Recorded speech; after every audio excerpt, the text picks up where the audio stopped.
Recording in progress. All set. Good evening, everyone.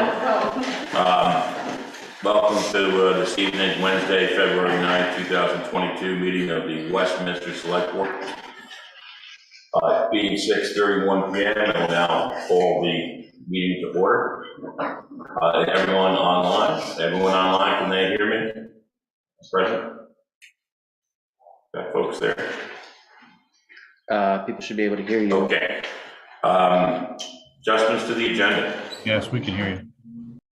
I have nothing to add. Okay. Acceptance of the minutes for January 26, 2021. I'll move that we approve the minutes as read. Second. Motion to approve the minutes has been moved and seconded. Any discussion? Seeing none. All those in favor, please say aye. Aye. Opposed? Minutes are adopted. Thank you. Now entertain communication and public comments. Yes, Mr. Jim Mack. Welcome. I have a couple things. Thank you. One is in reference to last week's meeting, which I watched the other day. The schedules and things have changed a lot. The Institute is not closed. A number of things are still going on there, nowhere near what it used to be. We're trying to open up more and get more people in, but things have changed a lot, as you may have noticed. Though. But I just want to be sure that as we change that, and as right now, for example, we still call for people who aren't vaccinated to please wear masks and optional for others. When the CDC guidelines change, we'll change. We're just going by that. So that's that thing. The other is, it pains me to be telling you tonight that we got hit with another curveball by the State Elevator Review Board on our project to put a new elevator in. So we're sitting here with half of the money in hand and half of it financed, and it'll be another month or so as our architects working on the things they threw at us yesterday. We think they're pretty unreasonable, but it's the world of obtaining permits. It's not always fun. So the project it's slowed down again. That's the second time, but we will get that nailed down eventually. I wish. Sometimes when people don't tell you exactly what they want to say yes to, they just tell you what they're going to say no to, it leaves you kind of struggling. So that's where we are. If anyone has questions on that, I'd be happy to entertain them. Otherwise, that's it until you get to your meeting venue discussion later on. I had some stuff on that. Terrific. Thank you very much, Jim. Any questions and comments from folks online or here for Jim on the Institute? Members of the committee? Okay. Thank you so much, Jim. Okay, moving on to unfinished business, Hartley Hill Road, reclaim deed to legal opinion. In your packet, you have an email from Larry Slayson going over some of his concerns. And Fletcher responded this afternoon to, I reviewed Larry's memo, and as always, he's raised a couple of great, excellent points. I think we should get together with him, and when he gets back from Florida and go over the situation, I'm thinking we might be able to get around the dedication and acceptance issue by adding some language to the deed. This issue of the underlying laying out of Hartley Hill Road in the 1800s will still need further research. So at this point, it's been recommended by legal counsel to put this on hold until at least he gets back and the two parties have a chance to discuss what's in the best interest for the town of Westminster. Thank you, Mr. Town Manager. Letters in the records, is there any commentary or input, observations anyone wants to make, online or here? Okay, seeing none, thank you very much. Moving on to budget separation, highway town costs to update. It's pretty much on hold right this second, because we are in a little bit of a flex, but I gave you, just a mock-up that I gave you before, of just semi what it would look like. It's not complete by any means, but it's at least what it would entail as being its own expenditure and revenue. Is this the same that Chip provided, like a handful of meetings ago, or something different? No, this is something that I did. So no, and they really haven't gotten to that point yet, but I guess he's done some. But it was a handful of meetings ago, he had done a mock-up of, That's correct. with our old books, Yep. like what it would look like, so it seems like we've kind of paid to do this already, to some degree. No, or am I wrong? No. She was coming back. With a cost to. Well, that's what I'm getting at, I mean, someone's done it. I don't think he spent a lot of time, I think he just Right. did what I did, kind of separated quickly and, I but think she was doing I it, think they a lot gotta more. get his input on, make sure it was correct. yeah, I think a lot more detail needs to be. So So this is not her, this is you. that's me, that's correct. That was just me going through line item by line item and then just pulling the highway items out of it, So, just to make sure that we're still. Yes, so Susan. the cost would be, like accounting costs for renumbering, is that what we're talking about? Cost for- That's correct. Right, The reconfiguration of the two. right.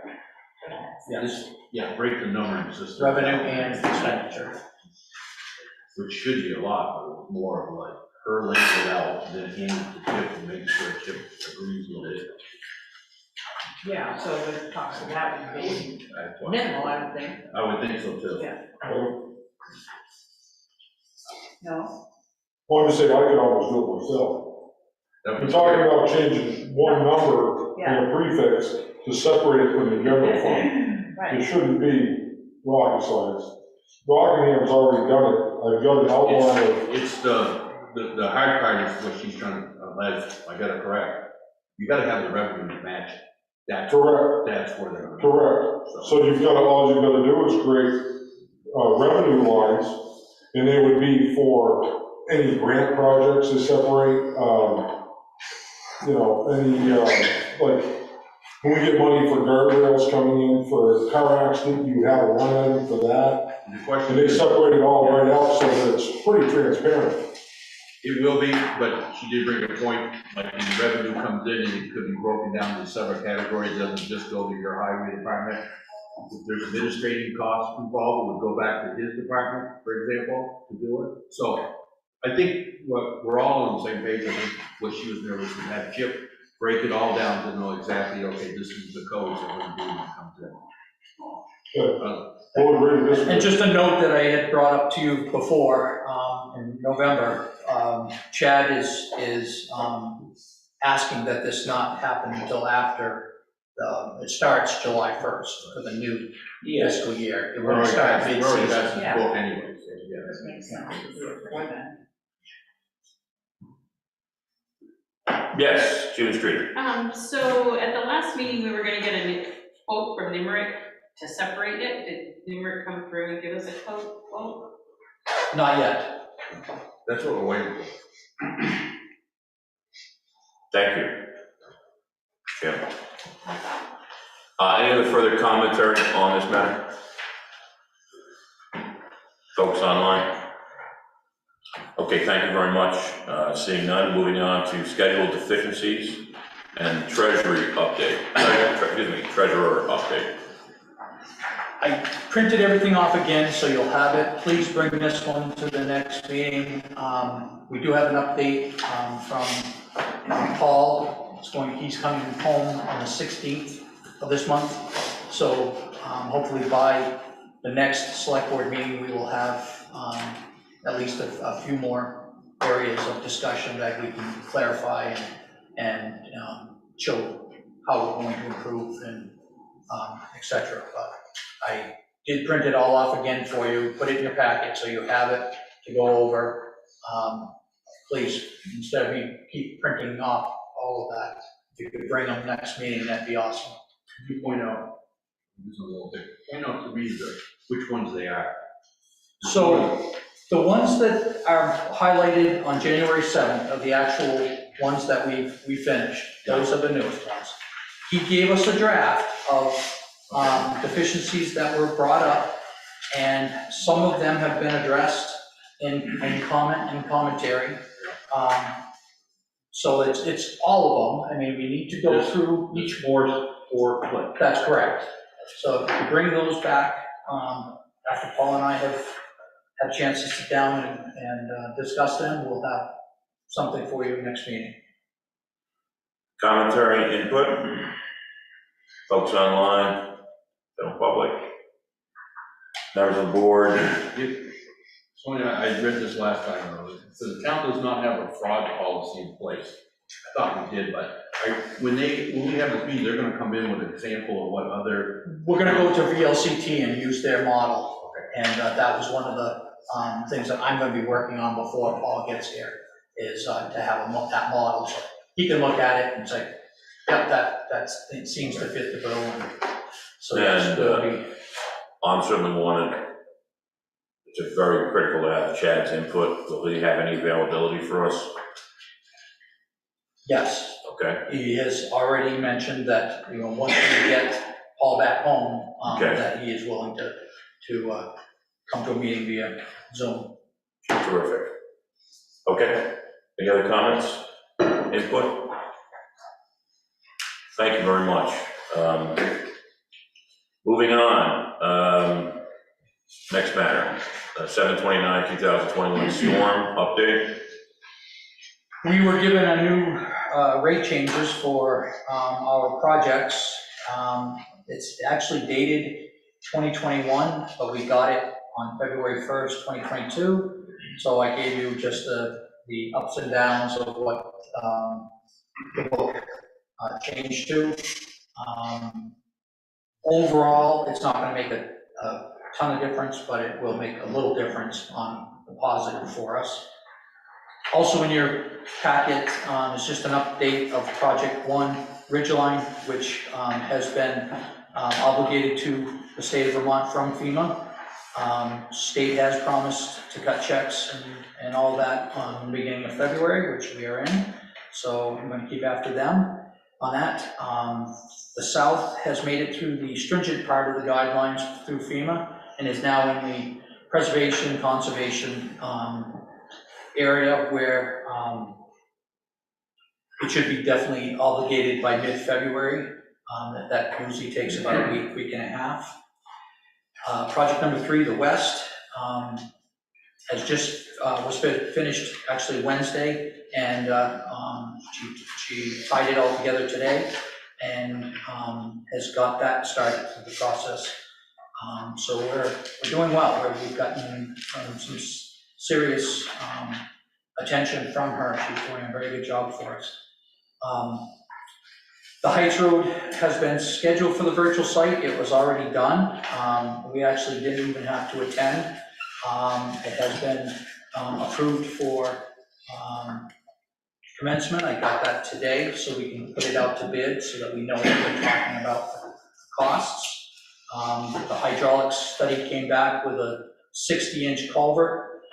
I don't want to speak for you, but are we going to call Scott Jensen and talk about a squash culvert?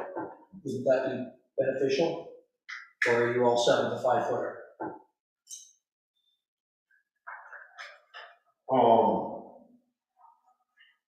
We can make it work. We have to make a decision. If you get a squash culvert, it's going to have to be steel. If you go with a round culvert, it can be plastic. Big difference in price. Big difference in price, big difference in longevity. Availability, probably. Availability also. That is So I another- guess, yeah, I guess, he Okay. gave us the option of steel or plastic, right? Yes, you did. Yes, you did. So if you go with squash, you go orange. Steve, okay. You're gonna slide it into the one that is. No. No, no, no. You're not. You'll fill the one below it full of cement and put it above it. The one that's there now is way too deep. They raised that road like 12 feet over the top of the original culvert. Well, that culvert has failed. They slid a steel culvert inside a cement culvert to add length to it. And then years past, they dug down like Manhattan and hauled all the material down there and built up Cold Spring Corner. And now that culvert's failed, it doesn't take the water. There's a 5-foot culvert under the interstate dumping into a 24-inch culvert underneath that road. So it's just, you're asking too much. It doesn't take much for it to fail. A bag full of leaves and you're done. You're gonna take the road up?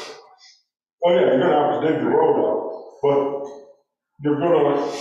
instead of digging the road 20 feet deep to put that culvert in, you're gonna fill the existing culvert, that void, with either flowable fill or cement. Then you're gonna fill up and put a new culvert in above it where it actually belongs, so that that hole isn't so deep. There's no reason for it. It'll be a lot cheaper. We won't be digging this huge hole for no real reason. And, And the outlet drops off, or it sits at an angle so the water doesn't. well, you're gonna stone the outlet, so it's gonna drop off some, yeah. It does now. Right. You It just does now. increase So the drop off. spot, right. So you're just gonna stone the outlet, armor it so that it can flow out and whatever. But it's gonna be better if you're thinking about erosion like that. You've got a bigger culvert, so the flow going through it, 99% of the time, is gonna be a lot less. It's gonna be able to just filter out. Where now, it's a smaller culvert, you're asking, wait, now it's shooting out. So environmentally speaking, bigger is gonna be a lot better. A lot less erosion and that kind of thing. Also, raising it up is going to, the length will be much shorter. I was just thinking, Right. you're that much high, it's a drop off. Exactly. And that water gets running there, you're gonna start washing the bank more coming back out, and if that's what you're doing, you're putting stones in there. Yeah, that's the proposal, that's what we talked about, yeah. On the other end, yeah. And on Tuesday, we did a little bit of estimating, and we are going to be over the 1 million mark in damage. Recovery. It'd be 1.1 million right now. Just FYI. Remember what I told you it was from the beginning? What did I told you it was? No. I said 1.2. I thought you weren't gonna talk today. Hey, Only, I should have brought one. around about 5. Thank you very much for this synopsis. Any input from the public? Folks online? Yes, Chief?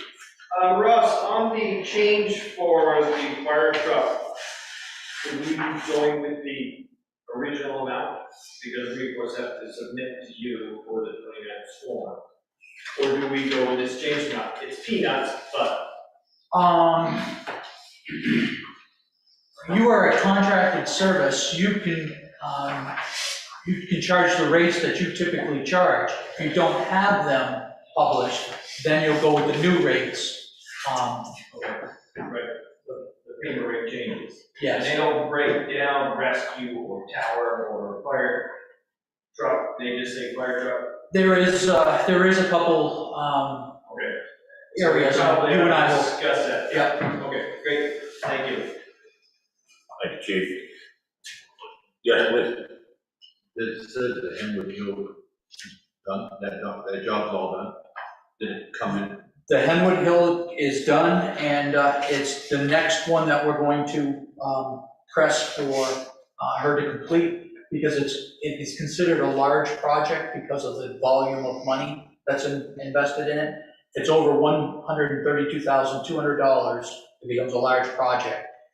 It has a little bit more steps to go through than it did below that. So we're going to start that process now. That will be the next project she does. But yes, we got the road jump done, and it has been billed and paid for. So we're, again, putting it into FEMA's hands to.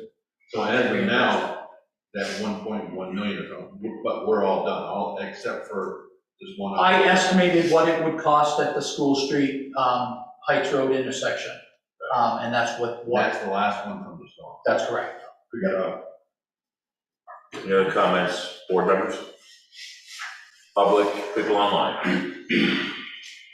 Quick Okay. question, if I may, Mr. Chair. Yes?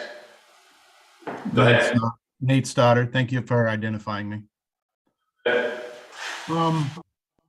Correct me if I'm wrong, I believe in August or September, I don't remember when, I think the town manager and the board had mentioned that there is going to be the possibility of residents to receive assistance who experienced damage from this storm, personal property damage. Is there any information on where that's at in this?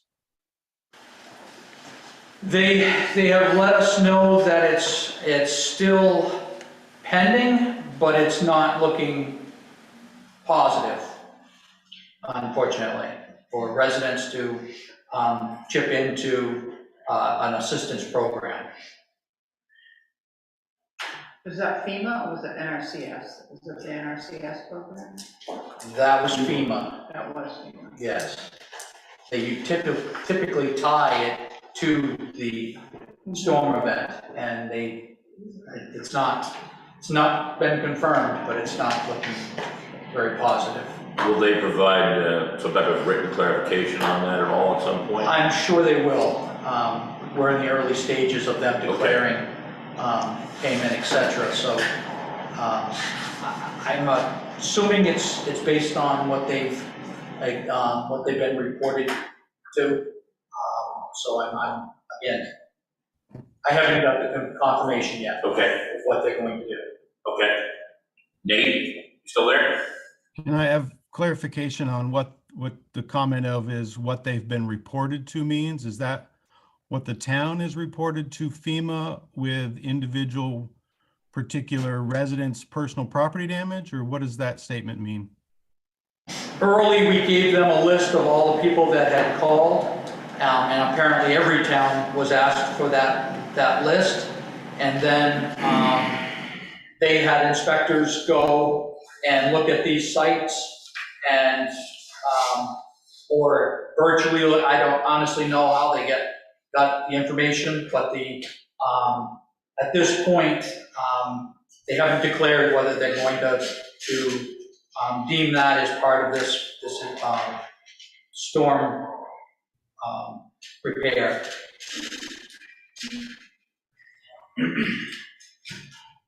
I will clarify this later. I will get more information for you folks. Okay. Nate?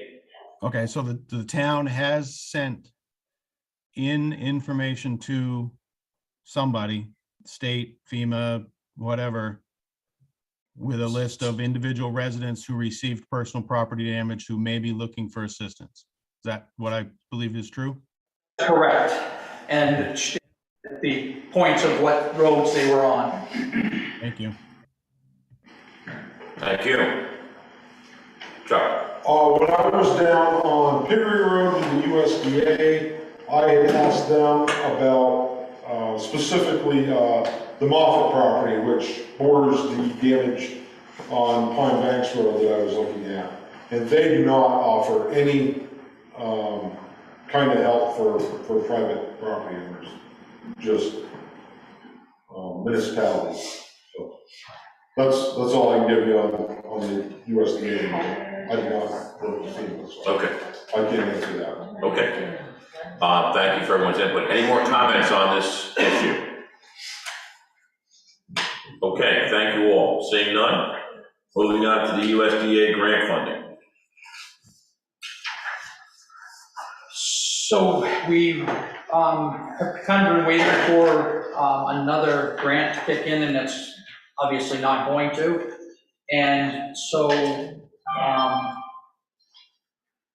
Chuck and I looked at, we know we can't get this project done in the timeline that they gave us. They gave us 220 days from the date it was accepted. And that puts the finish date, sorry, I got it. This is July of 2022, Thank you. Yep, July. July 23rd. July 23rd, 2022.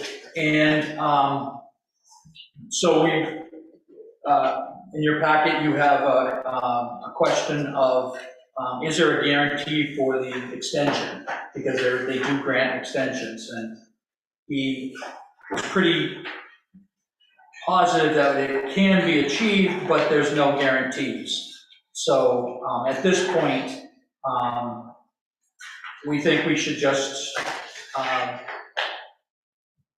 attempt it, try to get the extension and start the process of how much it's actually going to cost, so that we can verify that their proposal of $132,563 is in the ballpark, and our portion of that would be $33,141.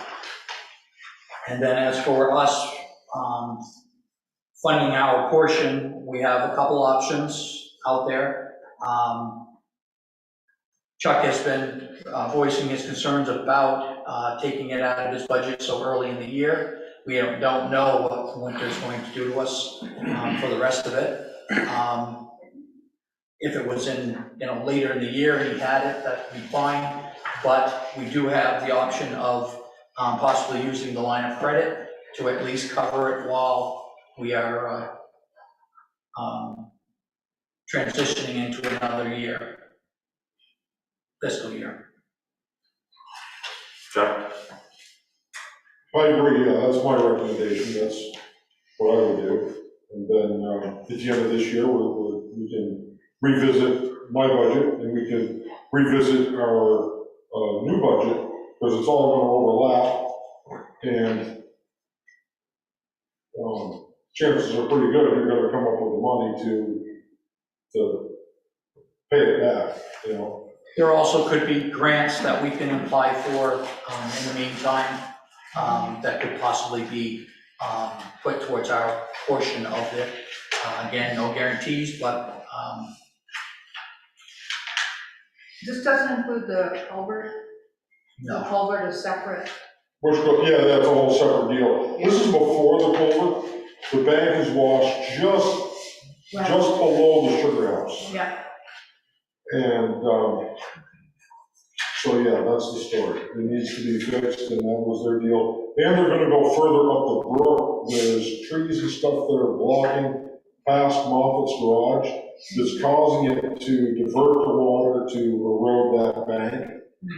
So before we visit that culvert, do the bridge, finish paving that road, any of that, this has to be done.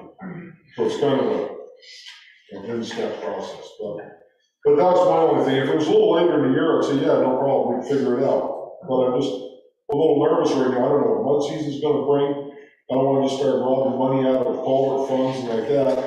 And, as it's been said before, if we got that much money in the budget that we can take it out and use it for something like this, then apparently the budget's got too much money in it. So, before somebody else says it, I'll say it. So what do you mean by if the project hasn't been advertised? We're gonna advertise. we gotta put it out to bid still. Right. But. So we gotta figure out how we're gonna fund it before we put it out to bid. But it's kind of too negative, is that the project hasn't been used, then the sponsor requesting an extension would require a good document of why they didn't do it. But we are gonna go out. Well, yeah, if you're just sitting on your laurels, not doing your job, they're not gonna give you an extension. If you're working to get it done, then, yeah. This is countrywide. So in the south, they've got construction season 365. We have winter. That's why we would be in the beneficial part of getting an extension, because we couldn't do it now if we wanted to. But it kind of We seems. have to wait until it's you don't have to get going on, it, you just gotta advertise it, at least get started. You have to accept You it. have to put an effort into completing the project, That's getting right. it done, That's trying to put it out to bid, whatever. Yeah. You can't just say, I want an extension, Right. and do nothing to warrant the extension. Right. We need to start the process. We need to accept the grant. But you gotta figure out how to pay for it before you throw it out there to bid. So, and That's why it's in front of you. it's storm related at the end of the day. Was it before that? Maybe, I don't know, but it definitely showed its face because of that, so. What do you need from us? The okay to fund it one way or another. We have to accept the grant for their portion Where do We you have want to the do money that to by come from, March. basically? first. Excuse me? Where do you want the money to come from? The 33,000?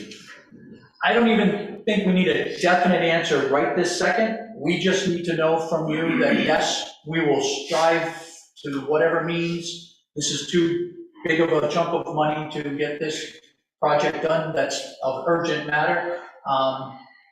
We're gonna apply for the Accept- grant, you need a motion, because you still gotta. We've already applied for it, it's already been, given to us, we have to accept it. That's all right. Then we We're just accept gonna tell them that, yes, we are gonna come up with $33,142 and We're gonna accept We're their gonna do it. $99,000. If we Exactly. do it their way. The only way we wouldn't get to 99 is not to do it the way. That's right. we're gonna do it. No, we need to vote to spend the, fund the 33,000. Right, but we also got to agree to think that we're gonna go to bid and we're gonna get, it goes back to what you saying, you gotta, where are we coming up with the money? We're gonna come up with 99 for us. It also, this project could come in at a $250,000 price. Right. Then you'd say, no, we can't. We I just guess can't that's what fund I'm it. saying, we're gonna go out to bid to see what it's gonna cost, and then we can come back and see where we're getting the money from. We can always, once we accept it, we can always still back out and say, no, they can't afford it. Okay. It came in at way overpriced. But we need to start the process now. Do we have availability on the line to do the 33 one, to hypothetically do the one, and not affect other projects? Yes. Or still? Yes. And hypothetically. If we have a mud season like we had last year, no culverts get washed out. I meant out of the line. Oh, out of the line of credit, I'm sorry. I didn't know where it Well, I was. thought you meant out of our budget, out of the line, I'm sorry. I misunderstood what you said. Okay. Any further discussion on this? So, yeah, no, on that one. Well, you need you need a motion, right? I'm still trying to figure out where the motion's coming from. Is EWP 5039 Westminster project grant application you want to be approved? Is that what you're talking about? I would like permission and a grant and a motion to continue the process for the USDA grant for Piggery Road, period. Because it's still not a guarantee that it's gonna be $33,141. You can't earmark that. It could be much less, could be much more. So all we need permission from you is that we need to proceed, and there could be a possibility of I'm a just trying matching to come fund, up with a name for the motion. USDA grant for Piggery Road. I'll make a motion that we go ahead and give you permission to pursue the USDA grant application for the Piggery Road project. I'll second. Motion has been made and seconded. All those in favor, please say aye. Aye, opposed? Motion is granted.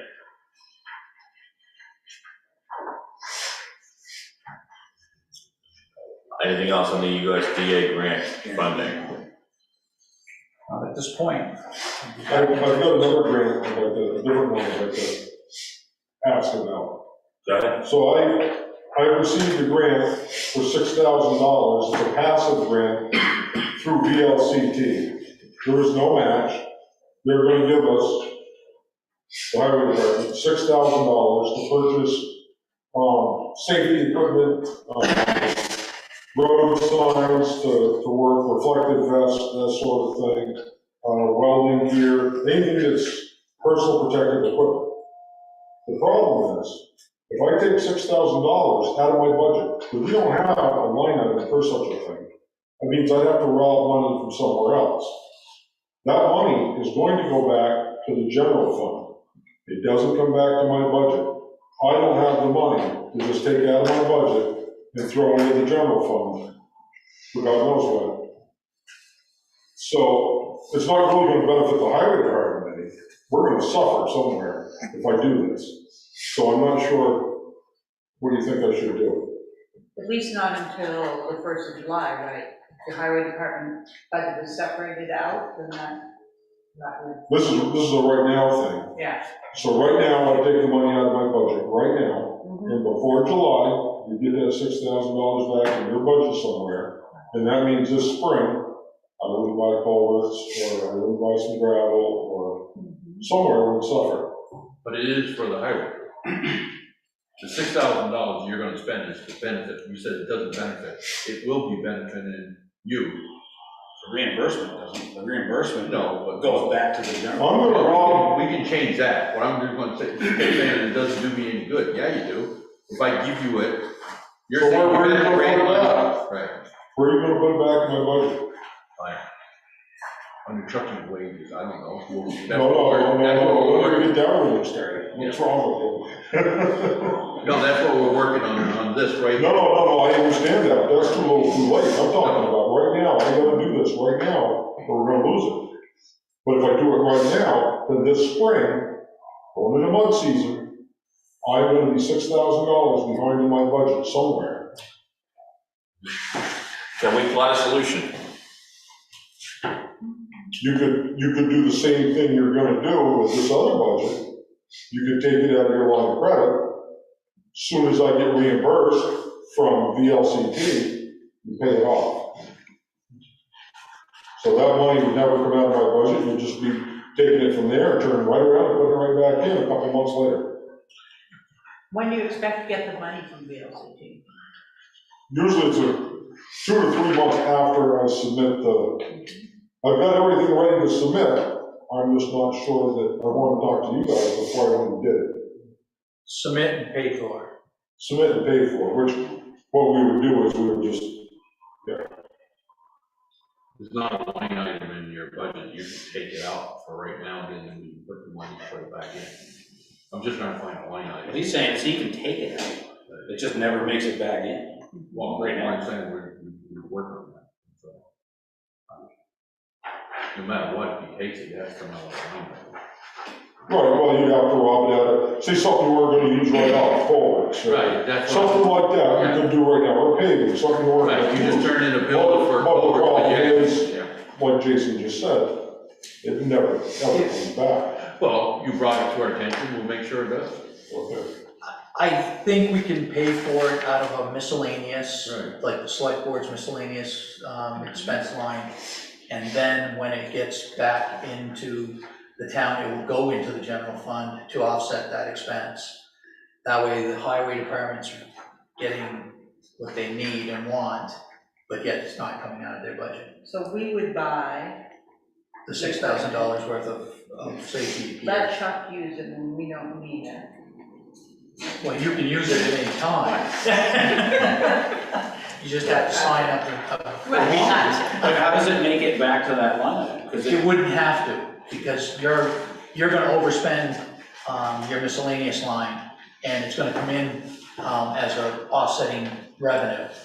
So you don't have to, As it'll long be as very we know ahead of transparent. time earmark, we're not that handicapped that we can't go and do something like this. Right. The problem we've had in the past is just forgotten about it, it's gone, and the next thing you're right. it's just- We can do this. Yeah, we can do it as long as we earmark it and know this ahead of time, that that's what we're doing. I don't, Because I'd rather keep it out, I would not want to do it with line of credit, because that's particularly for storm damage, so we can do it another way. And as he said, if he doesn't do it right now, every town is given this opportunity with no match.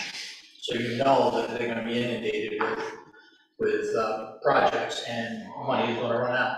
So if he doesn't do it right now, he doesn't submit it right now, then he will lose it. So, this is a, because we do want to record, we want that as a motion that we. absolutely. All right, I'll make a motion that we go ahead and do the the highway crew commission spend up to $6,000 to pursue equipment that would be eventually reimbursed by the grant.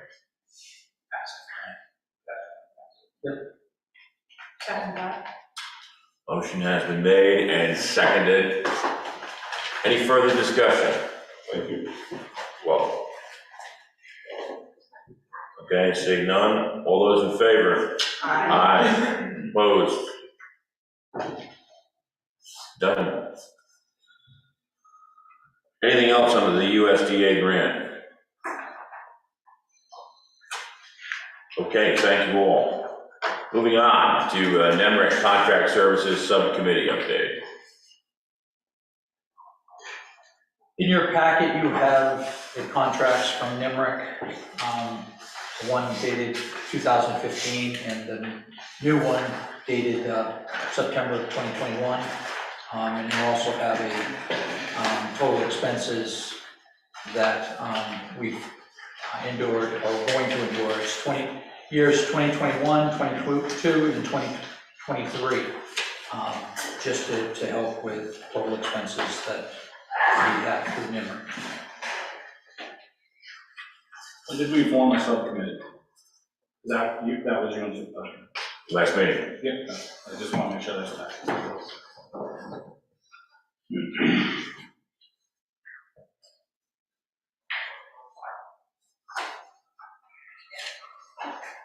So where we we're having a discussion with the NEMRIC representative for the head of NEMRIC, correct? That's correct.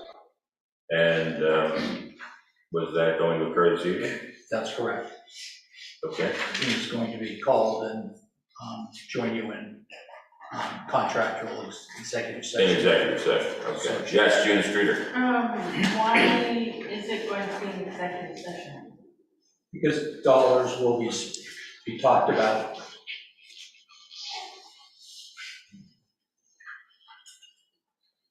What does that mean?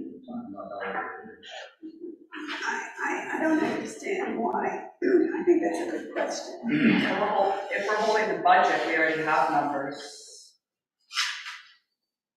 That's correct, but FY '23 is still in the negotiation. And so to receive the benefit, we would need to go into executive session so that we aren't proposing something that we're going to be putting it out to bid. But you are gonna put it out to bid, you're not gonna sign anything in executive session, you're gonna listen to his proposal and then. We don't sign anything. Okay, and then send it out to bid to others? Well, may I?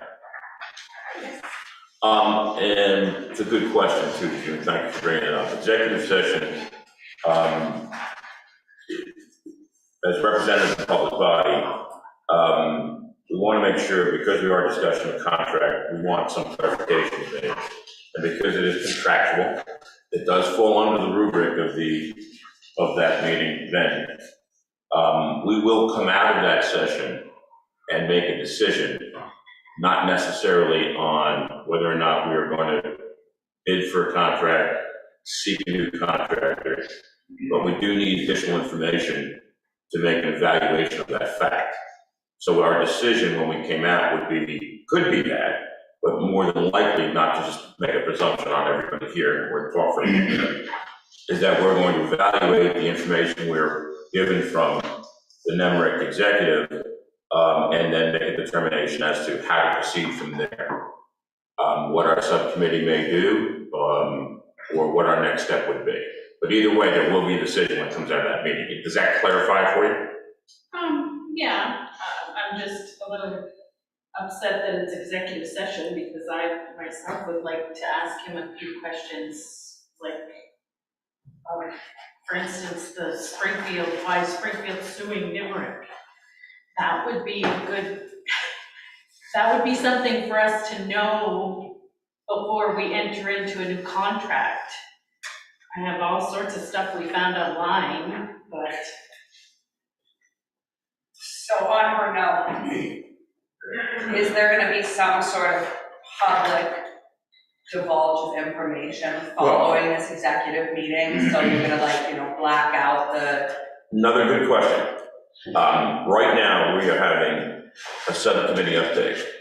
Now, as a subcommittee member, I'm certainly willing to listen to anything that you folks want to present here now, or questions that you may have, that would help us in the evaluation.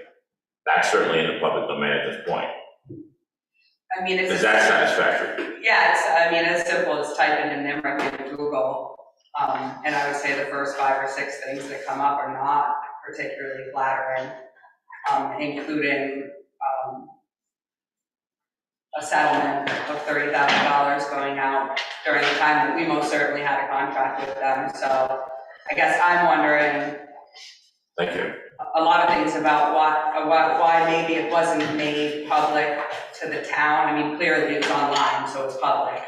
But why it was never divulged that they were involved in settlements while we were still signing yearly contracts with them for the same software that they were being sued for. So I'm wondering, are we involved in that settlement? Did any information get leaked? I would assume any town employees would be interested in whether or not their social securities and other tax information might have been leaked in this. So that's kind of my question. Thank you.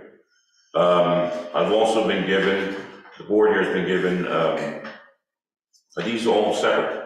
Yeah. Items? 3 separate articles. One from Business and Economy dated February 5th, 2019. Article written by Ann Wallace Allen, an outdated software left municipal worker information exposed in 200 towns.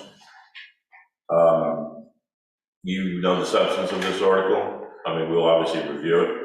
You have a brief synopsis, did you read it? I read it. Okay.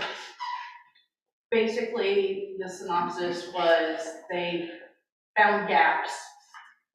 And supposedly, according to the article, they've addressed the gaps in the software. Supposedly, there wasn't any harm, any leaks, anything like that. I scanned the one about the fine, and I can't quite remember what happened with that. This is the May 28, 2019, again, article by Ann Wallace Allen, Business and Economy publication. Software company will pay $30,000 in settlement over security flaws. This one? Yes, sir. What is the business and economy? What is the name of the publication? The name of the publication is Business and Economy. There's multiple different articles on it from many articles. Another one from Vermont Independent Voice, gentleman by the name of Derek Brower, dated February 5th, 2019. Software left Vermont towns data vulnerable for years. This also for the board. Anything else that you want to add, folks? Just to clarify, the name of the publication is actually, I think, Vermont Digger. It's not. It is Vermont Digger. Business economy is Excuse the me. name of the section, so the publication is Vermont Digger. Okay, so corrected. Are there any rebuttals or counterpoints from the public, online, or anyone else? I just have that, I would like you to retract a statement you made that you will be making a decision after the executive session. You have a lot more information that will be achieved and obtained, the subcommittee included, after the conversation you have with NEMRIC. So you will not be in any position, shouldn't be in any position to be ratifying a new. No, that's not how the process works, with respect. This is the rule right here. When we come out of executive session, we have to make, for the public, let them know that this is the decision we have made, which is we haven't made the decision on a contract, we haven't made a decision, let's say, to find a new person or start a bidding process. What we have done is we've taken additional information, and we have made a decision, for example, to continue with our subcommittee to obtain more information to continue this process. But a decision of some nature or finality that explicitly gives the public some type of information as to what we were discussing in executive session, as June brought up. That, with respect, is how I read the statute, unless someone feels differently. So no, I never suggested that we were gonna make a decision on a contract or any major decision, simply that we came out. We would say, we acclimated, for example, information, we received additional information, we spoke to this representative, and we're gonna continue, for example, with the subcommittee and continue to take information from the public and other sources and continue to speak with NEMRIC if they have more to provide, and also consider working on a bidding process. But we do have to come out and make a statement that of what we're going to proceed with. But Gillian, we're not going into the executive session to make a decision, we're just going in. No. We would come back out, normally what we say is, we discussed this, we have no decision to make, and we move on. Correct. I was a little confused. That's what it says. Yeah. So even if your decision is that you've made no decision, you simply have, you're just saying you have to come out and state, we obtained this information, based on this information, we're making no decision at this time. Right, and you've provided, Yeah, before we head into executive session, you have provided us, Yeah. because we established a subcommittee with some additional information we did not have. And thank you for doing so.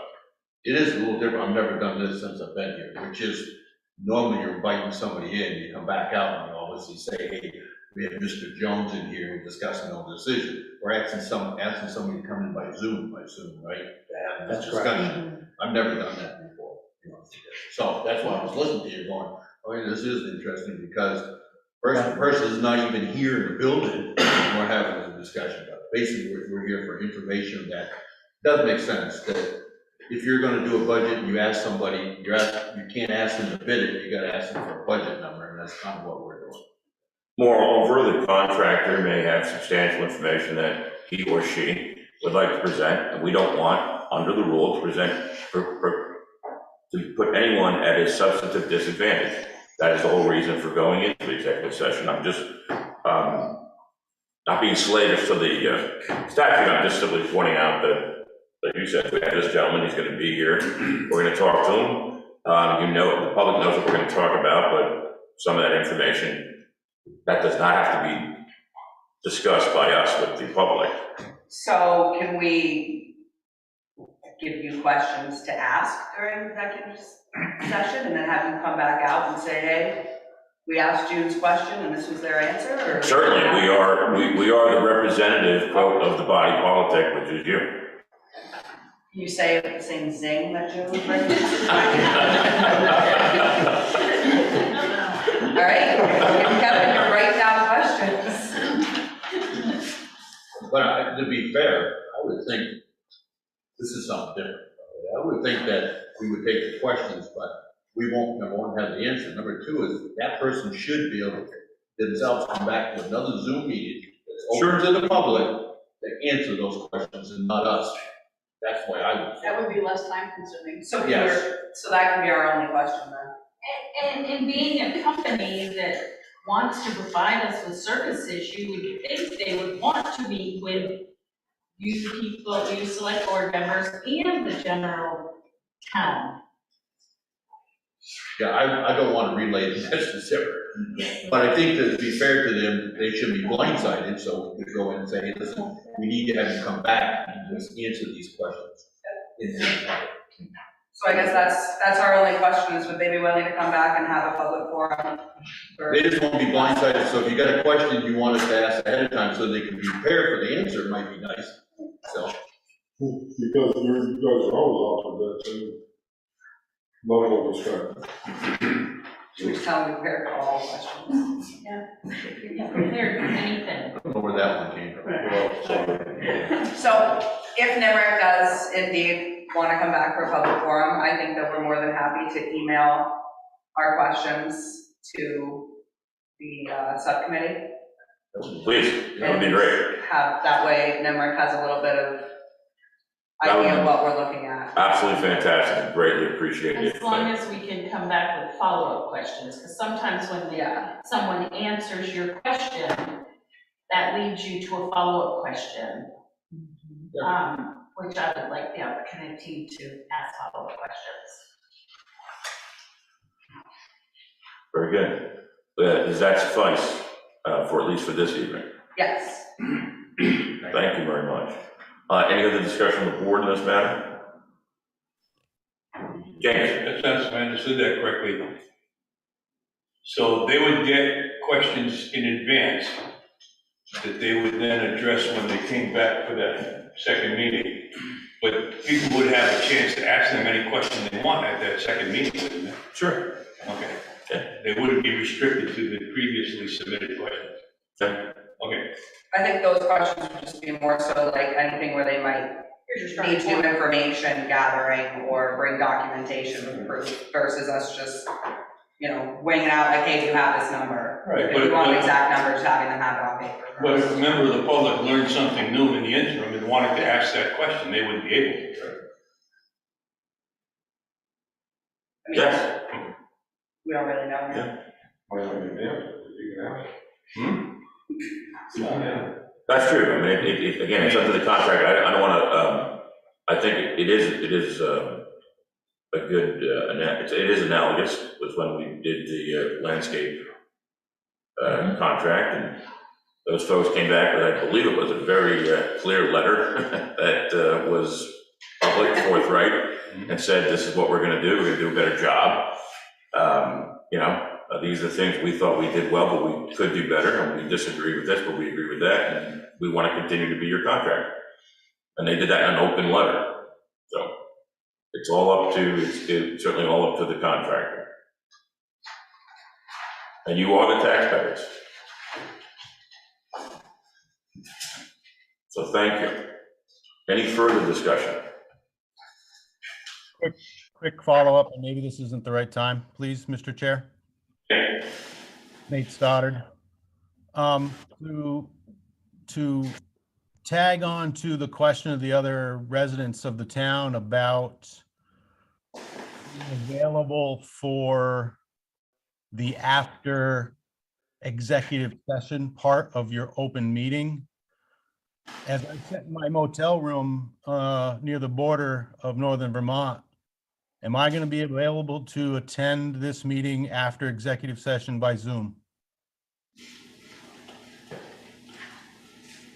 You're gonna have to close this meeting and then reopen it. Yes.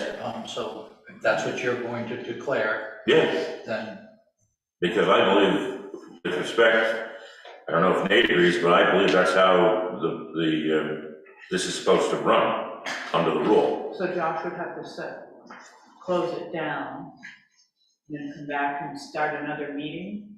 it's gonna close down the public, and Ernie Saunders will join the meeting. Right. You'll have your executive session, folks will all leave, and then if they're wanting to come back, then we'll have to come get them and go back onto the Zoom. Right. You wouldn't have to start another meeting, you could just close. Just close out them and then Put bring it them on out. pause. I suppose. Okay. Haven't done it before, huh? Well, no, I mean, is this separate meeting? No.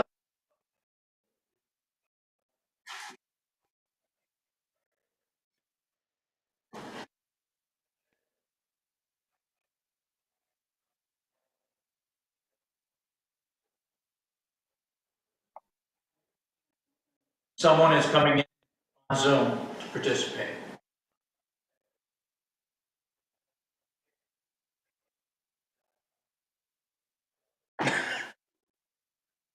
Okay.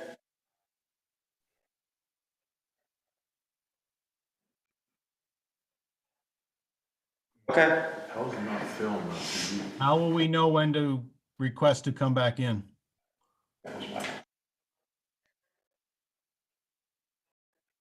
Thank you.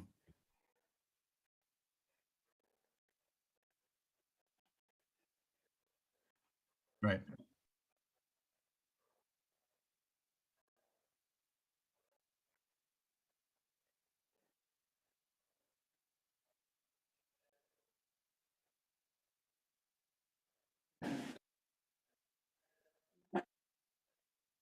Yeah. That is exactly my experience with every Zoom meeting I ever attend. So is this the same length of a meeting, or is this 2 meetings? I'm confused. Yeah.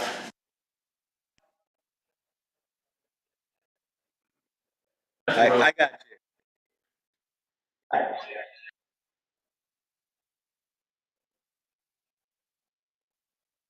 Gotcha. Okay. It does. Thanks for all you're doing, give it a shot. Thanks, boss. Okay, Nate? Nate? Yes, sir. That sounds good. Thank you. Thank you. Okay, moving on, adopting roads and bridges standards. Thank you, everyone. In the clip document that you had in front of you is many documents, but just the top one is what bringing us for tonight. It is your certification of compliance in town road bridge and standards and net inventory. This is the document that FEMA looked for when we were applying for reimbursement that we were doing it correctly. So this is a very large, important document, but the other ones that are attached to that are just for net deed. They're just a bundle that are not ready to be signed yet. So just the top one, please, that is clipped. Yeah, he has the original. But you need a motion. But you need a motion, and I Make a motion that we go ahead and sign your certificate of compliance for the town road and bridge standards and the network inventory document. So moved, do I have a second?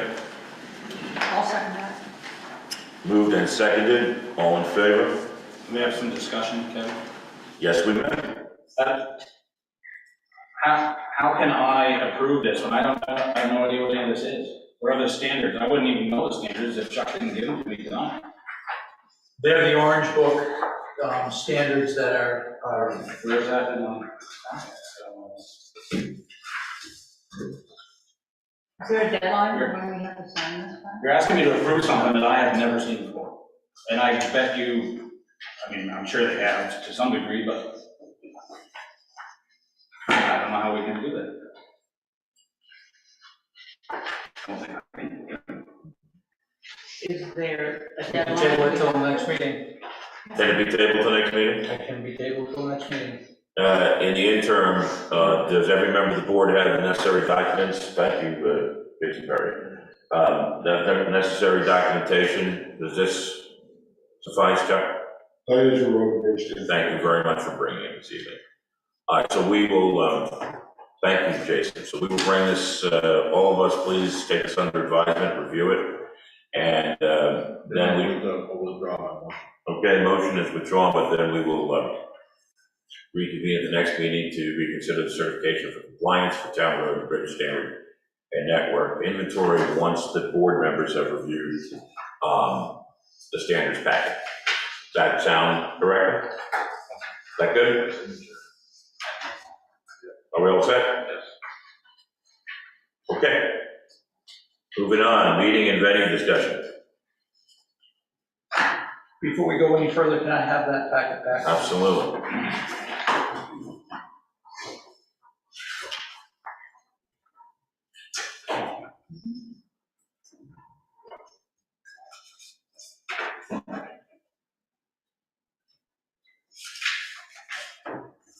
Meeting venue discussion is what you requested to discuss tonight about your options of what is out there. We were given an email and I forwarded it to you folks about the Historic Society. I had two conflicting stories, and I will get that squared away to which one is true. If it's only going to be for a month or so, it's not going to be beneficial to do all that work of moving the cabinets back for the town hall. Again, we're going to be jumping from venue to venue. We realize that the fire station is giving us a window of opportunity to find a spot, but again, we have to find a permanent one. So, until the Historic Society, I was told it was gonna be midsummer or so before they even thought about opening. And now they're talking, it was totally different. So I will come back with that.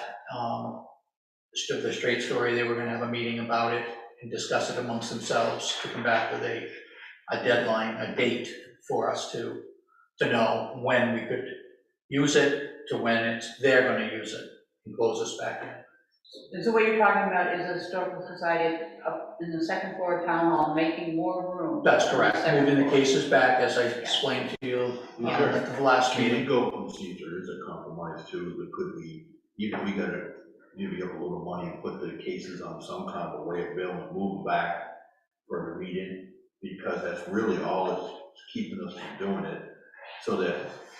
I've been told that the days are numbered. They're not gonna be there much longer. There's a couple on bricks that are not, they're not safe any longer. But again, this is where the board has to make decisions of what is gonna stay, what is gonna go. And like you said, is it possible to put them on some sort of a roller system where we can slide them off to the side and then bring them back? Where were we responsible for? It just seems like we put all that money into that town hall, we put heat up there, we've done all that, and then if we don't go up and have a meeting, it's not even being used for months. Power, and it works, it internet, sounds good, all of everything is that. there. We've come this close, and all of us, the fact that we're being squeezed into a little section in there, and all we're asking for is just for those meetings to have some more room so everybody can be 6 feet apart, or better than that, yeah. Is the dream of the Historical Society still to have a building of their own in town? Is that the thought? It's been voiced that yes. Is it possible to, I know they don't want to be in North Westminster forever, I get it, but until they were able to work something out, would it be possible to, It was brought up. temporary? Fletcher told us last meeting, no. Well, because we were talking permanent forever, and I'm talking Was there a about reason? meet them in the middle. We even offered them to let them store some of their stuff there that they didn't have a home for it, they didn't want to do it. That would be a thing for the Historical Society. I think we need to keep pursuing it, I mean, we just put more money into the I mean, I stairway, we put all that money into that place, and I can't believe we can't use it, all we're asking for is a little more room. I didn't think of movable cases though, moving that. I don't know why they Seems like couldn't. that seems like a You good can buy idea. dollies, right? Yeah, put them on. We'll probably make those cases movable, actually. Don't need to get new ones, you just put some wheels on them. That's what I keep saying, why can't they put them on some kind of a, we have to go buy them, put them on, it's only, and then they very carefully move them out, we have the meeting, we just move them back. It's not like they're in there every day too. Or we just move them back when they need them. It's not in there. No, that's Every day. And we could have the planning commission meeting up there, it's good sound, it's got heat, it's got everything that we need, it's in our town hall, we just spent all that money. We bought the post office, the park, we've done everything, and the only thing that keeps us from using it is some cases that we don't have room enough to be. It's not a bad place where we squeezed everybody into one little corner. Got an elevator, we've done all that, I just think that we should pursue it as a select board, a little bit harder than what we're doing. Any other discussion? What if we petitioned that room off so it was secure? I don't think we have to. I don't think we gotta do it. I'm just saying, that was one of the things at one point they were talking about was they couldn't put anything out on display or do anything because it was an unsecure area because we're having meetings there, and everybody would be having meetings there. I think Russ goes and has a discussion, let's see where we go. Jim Matek. Yeah, related to that, thank you. Not related to the Historical Society space in the town office, but about the meeting space generally. There's been a lot of talk about the Institute. I just wanted to, on behalf of the Institute Board, let everyone know what we have and have not made any decisions on, and it's mostly not. and how we see things going forward if they do, and they might not. So the number one thing was we made no decisions on anything as a board. Initially, the proposal to the ARPA committee that I put forward was to use some ARPA money to hire someone, and I got a preliminary back in the envelope on the top of his head, estimates from an architect, to have someone of that nature who would oversee it and do an independent, qualified assessment, analysis of what would be needed to make that a safe and efficient meeting space under COVID-type conditions. And we found out when we had the first ARPA committee meeting in the gym, the acoustics couldn't be worse. If you wanted to design totally unusable acoustics, that's what you do. So that wouldn't work. That would have to be dealt with. And then, of course, there's the ventilation system and whatever would be needed, and you'd want good audio-visual, whatever. That would have to be assessed by someone. If something came up, was proposed, that everyone wanted, the town would have to decide what it wanted to spend money on or not. The Institute would have to decide what it was okay with making changes to the building. If that worked out, if something were done, that everyone said, yeah, let's go with that plan, then it seems to me you would need a pretty detailed agreement that would spell out who owns what, who uses what. If the town's gonna sink a lot of money in there, how far going forward are they guaranteed to be able to have the meetings in there, and what's the schedule, you know? You can't do that and then say, sorry, we're having a charter society party, so you can't have a select board meeting. So that would have to be worked out, so there were lots of assurances there. It probably wouldn't be as hard as I'm making it sound, but so there hasn't been any kind of an assessment as to what would be needed. So you're not even ready to even start thinking about what that would be and what those assurances would be. We currently have no information to base that on. So all I'm saying is that the Institute Board wanted to be clear to everyone that we're not making any assumptions. We're open to it. Which is the same thing we said to the Historical Society when the issue came up about a building. We're not sure it's a good idea. We're not saying it's a bad idea. Tell us what you want to do and we'll all figure something out or not. I just wouldn't want anyone to think that we were going ahead with some grand plan to do something, because the reason we suggested a study in the first place is that we don't know what would be needed. We really don't. We do know that preserving the historic nature of the building is paramount. Doesn't mean you can't put modern stuff in there, but it's got to be done very carefully. And in fact, not to digress, but that's the issue we're having with the elevator board. They insisted the right thing to do is to rip out that shaft and build a whole new elevator, a whole new thing, ground up.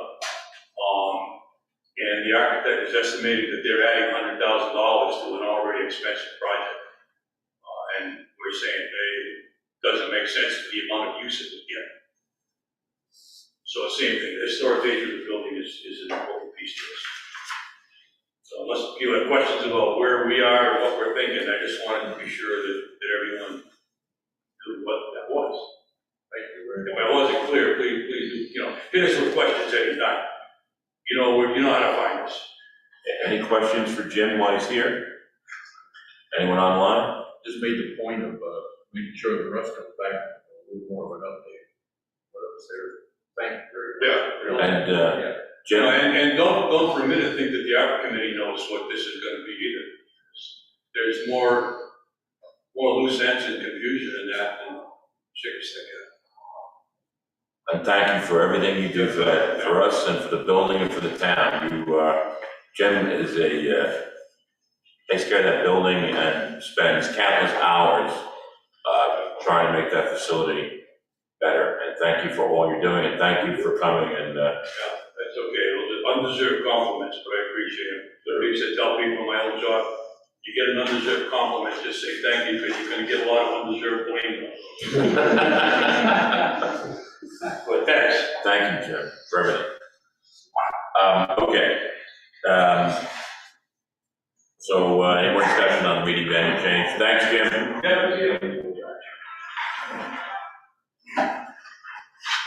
Okay?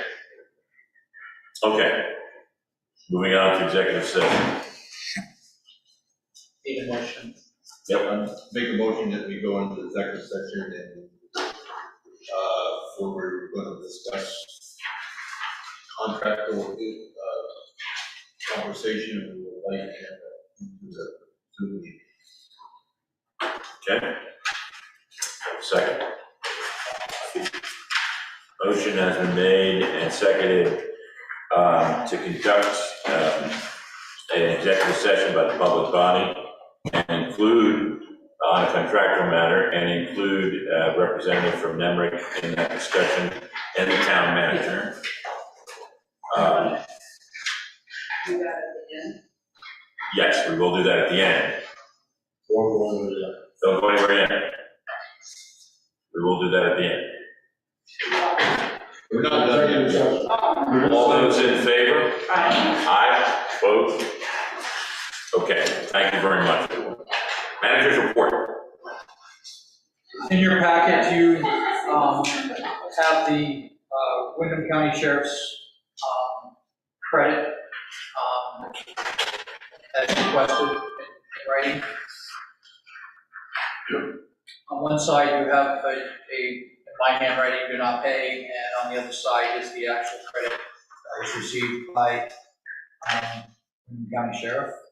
Let me ask you a question, because I'm looking at that. So we actually cut a check to them for that amount, and they send it back? What did they do? We held this billing, and then they sent me this credit for I that just month. signed for that check, so how did that work? That's for March. This is for February. We pay in advance 1 month. That is for March. This is for February. We did not pay February's bill. Oh, okay. I held the bill and talked to him about it. You folks asked for it in writing, so we had to wait a while, and we got it. So by just coincidence, it happens to be in this, It just happens to be. okay, We're paying for March. right, that makes me feel better, because I know we got a check in here for that amount.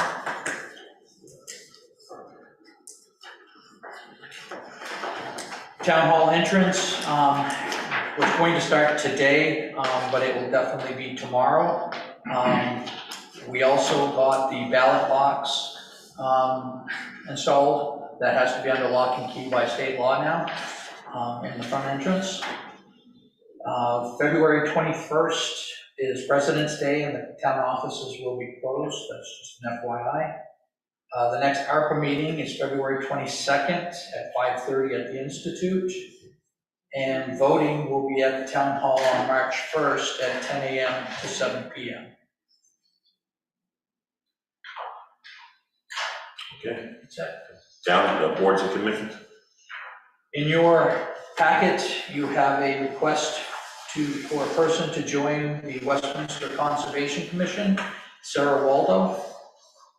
Need a motion? I move that we appoint Sarah Waldo to the Conservation Commission. Motion to appoint Sarah Waldo to the Conservation Commission has been moved and seconded. All those in favor? Can we have a discussion? Yes, you may have a discussion. How many people are on here? I mean, do we ever come up with amount of people, or we just add them to it? Is there terms? There is no terms and there's no limit. It's a conservation commission. They do multiple things. No, I'm not against it, I didn't know if there was only. But some people do fall off. A lot of times when we set those up, we say it's gonna be a 7. I never remember not setting a committee, if they have 7, 9, 5 members, so that. This one has had 7, and I think they're down to like 4 or 5 right now. Okay. Again, you'll have the appointment list here shortly, as it progresses. But Any other discussion? has this been seconded It has. by Toby? Thank you. Any other discussion? Okay, all those in favor? Aye. Opposed? Okay, Sarah Waldo is now on the Conservation Commission. Thank you.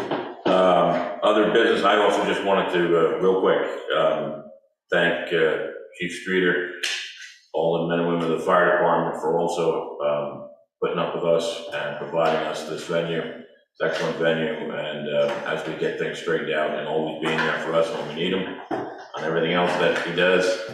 And thank you, Chief, and we'll promise to clean up the best we can and be out of your hair as soon as we can. But thank you very, very much too for all you've done for us throughout this process. Thank you. Any other business? Nothing at this time.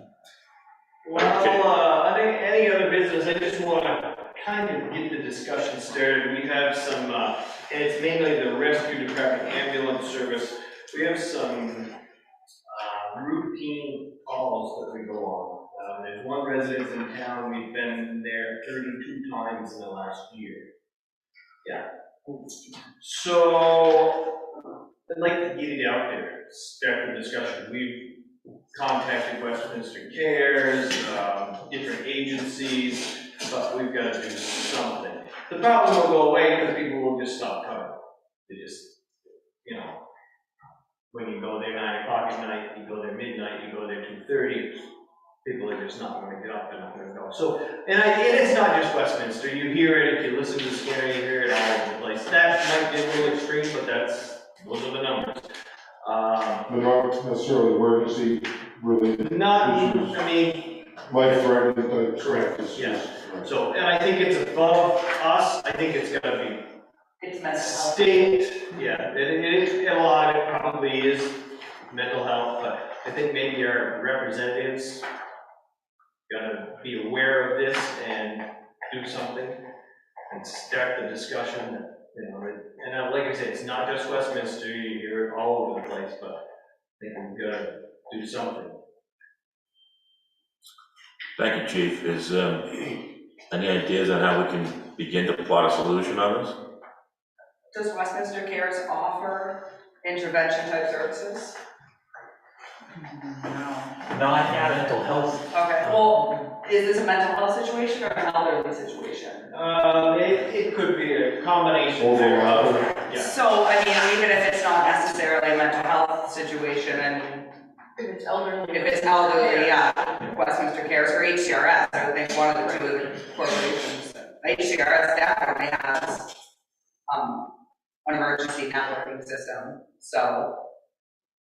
Senior solution, yeah. Or, They yeah, or have- senior solutions. With this situation, Senior Solutions have been contacted, like I say, Westminster Care, we've talked to them several times, other outfits, Our Place. They also don't dispatch in the middle of the night, and they're just Yeah. gonna call cool. HCRS, none of those places dispatch in the middle of What the night. about visiting nurses? Visiting nurses would put you off for 2-3 hours, Well, maybe until daylight. So, I was gonna say, I think this is beyond this, like, the night dispatch issue. But, and it may be as simple, not maybe to us, but checking on these people, and as the population ages, it's just going to happen more, obviously. But, you know, a visiting nurse might be a good thing. Is this person by themselves? Yes, I guess you could say that. And this isn't the only one. We've got one that we've been to 10 or 11 times in the last year, which doesn't seem like a lot, but to go to one house that many times. Actually, 2 or 3 times the other night, right? You had one. So, yeah. And they don't, 3 there at that place. And like I say, we've had it in the past, and we've dealt with it, you know, we contact people, but, yeah. If it was on the fire side, we'd call the state, they'd come down and they'd take care of the situation, or we would, but, you know, the medical side, it's a you tough can't force situation. transport, right? You can't force them to go And to the hospital. this situation, they are transported at times, and they'll be back home before the ambulance gets back in the garage. So it's, yeah. And like I say, it's not just Westminster, it's statewide and probably throughout the country.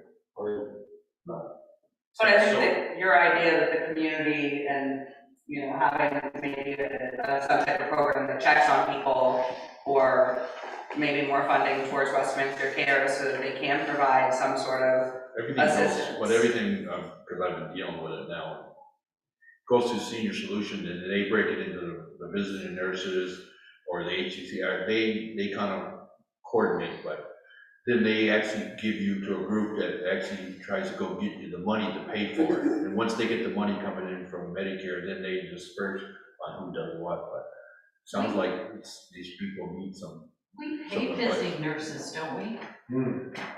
we donate money to them, that's different, yeah. We donate money to all those groups to help them out, but in order to get somebody there full-time with their sign up for assistance and there's 24-hour care or whatever it is, you gotta go through one of those agencies that goes out and helps you.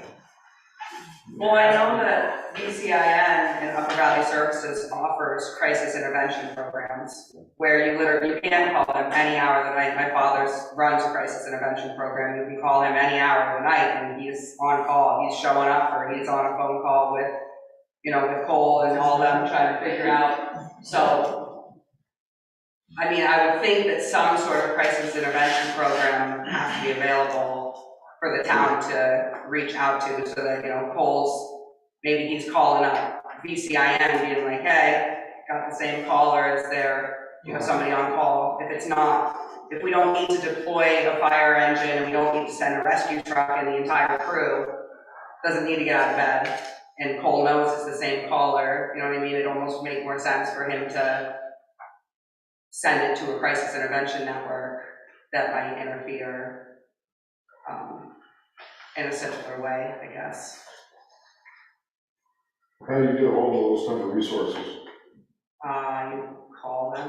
I've got a gentleman that every time it snows, calls and harasses me because we won't plow his driveway. Yeah, you call And them. he don't understand that we don't plow driveways.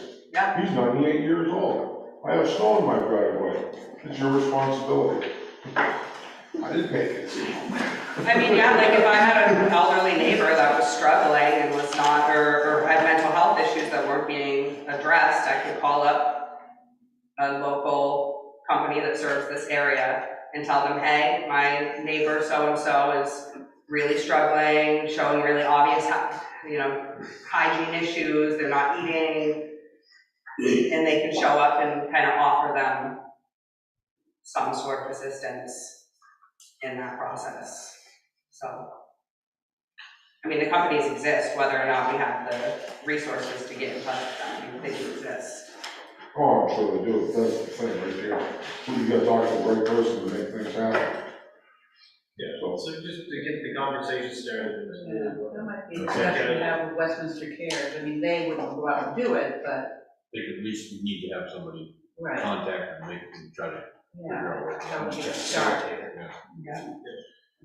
Someone, I can reach out to Donna, and maybe we can start this process. I'll do that. Once they notify who they are and where they're at and all that, I just went through it and got a lot of help once they knew that, hey, oh yeah, we know that home, we checked it out. And, but until somebody actually goes at a home that's authorized from the state to say, okay, yeah, we got a problem here, yeah, they don't take phone calls. No, I mean, but it's no different than calling DCF, really. Right. If you call DCF and the child's in need, they're gonna send a DCF worker to that house. If you call APS and you're like, hey, this adult is really in need, like they might not be a 911 emergency, but they're not eating, they're not bathing, they're not paying their bills, like they need help. So, Cole brings up a good point that a lot of these people don't have family. Okay, so we'll reach out to Donna, we'll start there and see if we can, thanks, chief, and thank you very much. Westminster Cares is a very good group. I've always been very proud of that group. They've been tremendous help. Yeah. And hopefully we can find a solution. Okay? All right, thank you. Anything else? Anything else? Nothing else. Okay, so we will then move to executive session. Which means, in this case, everybody. We should go in the small room, but now we can't. Right. So, you guys have to. Thank you. One consideration, if you cut their way out, how do you keep TV station out? That would be. We need, Good. but it doesn't film it, you just have to like, but it. That's what my whole. So we're not gonna miss anything. The consensus is you're gonna make a decision, not to make a decision. If. More than likely. Yeah. We're trying to sneak anything in. We will begin with the excellent points that everyone brought up tonight. Should I remove people from the Zoom room now, or do you want me to wait? Yeah, please. Okay. Go ahead. Thank you so much. Thank you very much. For everybody in the waiting, in the Zoom meeting, I'm just gonna put you in the waiting room, until they're ready. So we have one guy who's probably I didn't close the meeting, I'm putting everyone in the waiting room so they can't see or hear anything. It's not being broadcast. Nope. Here's the point, Ken, by Zoom. Oh, I'm sorry.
Do you want me to start recording again? Yeah. Yeah.